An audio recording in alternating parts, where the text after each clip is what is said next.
In this video, we're going to be taking a look at the infotainment system inside the BMW X5. Not only that, we'll have a look at the instrument cluster in a later video as well. So let's just get started with the actual functional areas down here. So here you have the controls for the ride height. You have your hill descent control, your parking handbrake, your auto hold. So that's basically when you come to a standstill, and if you press on the brakes, the car will automatically apply the handbrake temporarily whilst you're at the standstill. And as soon as you press the accelerator, it will disengage the handbrake.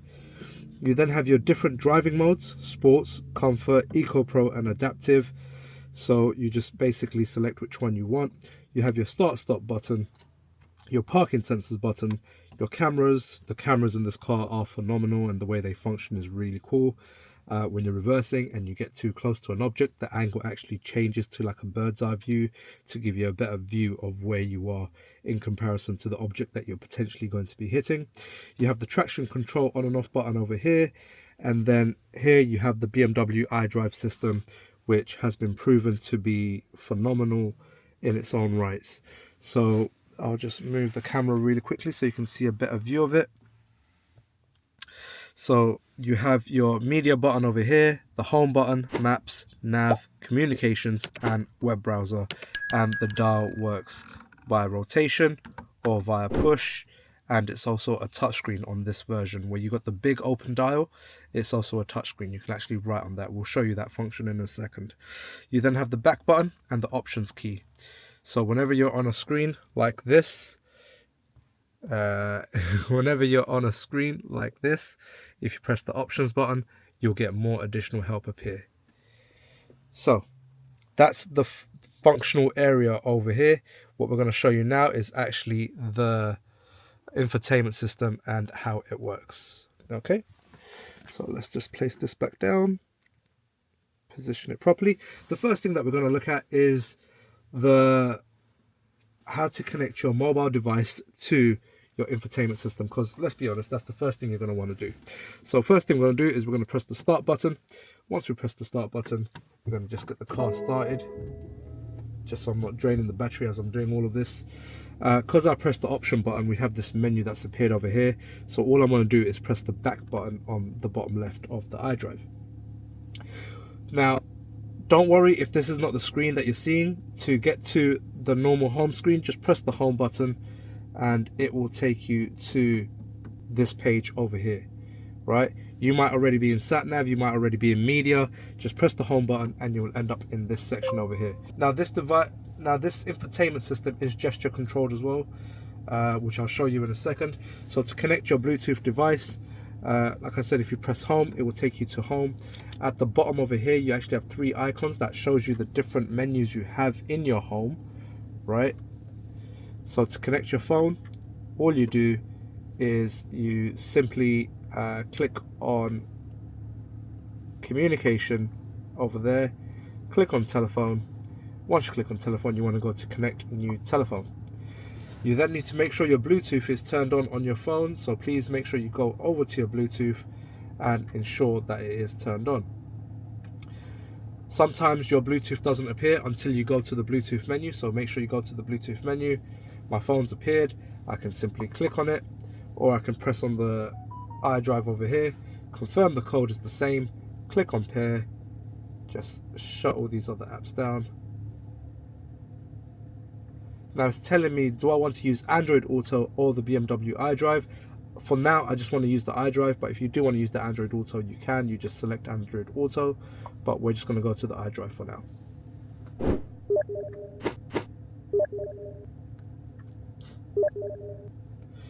Right, so the device is now connected. I can then go into it and I can see what permissions I actually have on the device. It will then come up with this prompt: do I want to allow management of my messages and access to my messages? Click on allow, and any other prompt that comes up, just make sure you got them to allow as well, because that way, as your information or your calls or your messages come through, it will actually appear on your device. Now from here, if you click the home button on the iDrive again, it will take you back to this screen.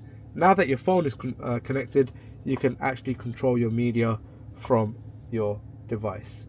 So right now, no music is playing. This is what my son listens to. It's a story, a children's story. So I'll just show you how the air gestures work. So as you saw, I was spinning my fingers and it lowered the volume.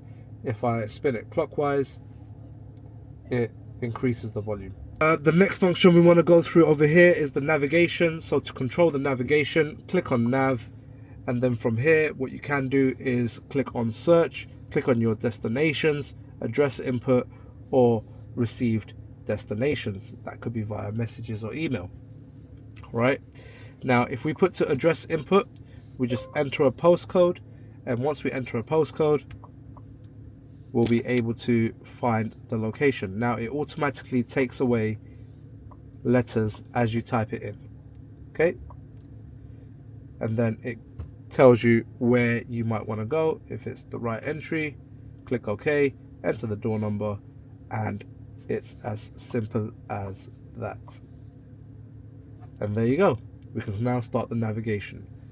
Now once you're in the navigation, you can find alternative routes, you can set route criteria, and you can also, if that menu disappears, all you have to do is you can either swipe out and input the address again, or if you look at the right over here, you have all these, well, the options that you had on earlier, they're all over here as well.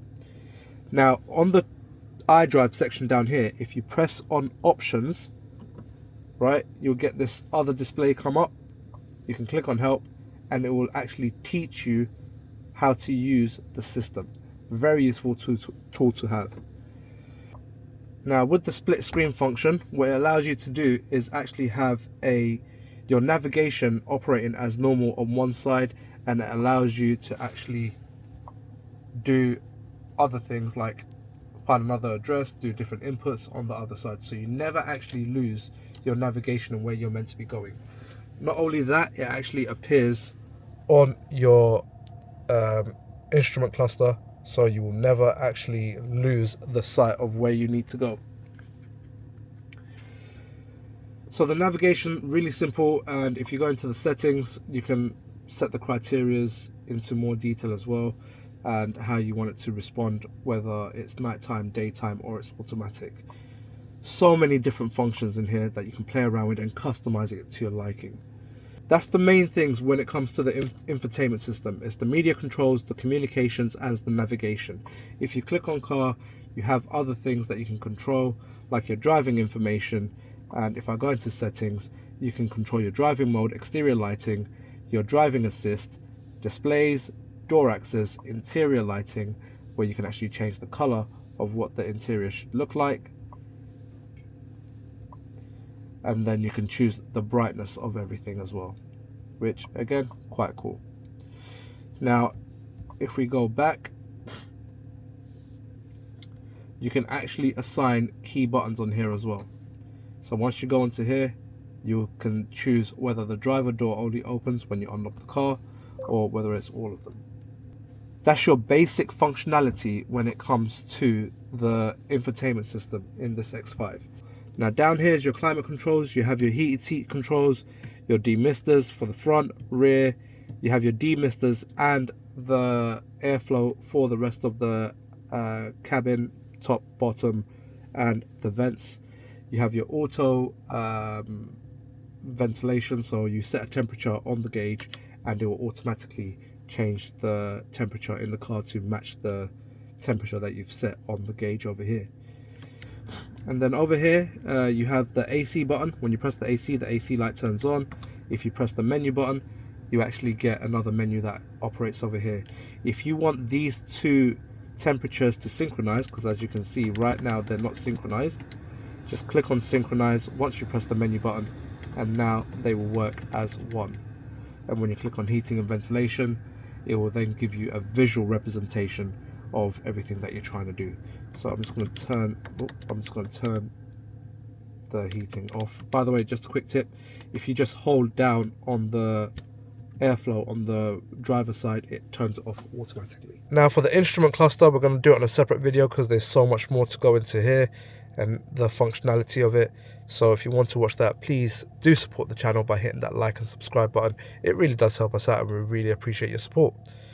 Right, that's pretty much all there is. If you have any questions or you want to learn about certain things about the car, then please send us a little comment and let us know what you want to know, and we'll try and make the video for you. Until the next video, bye.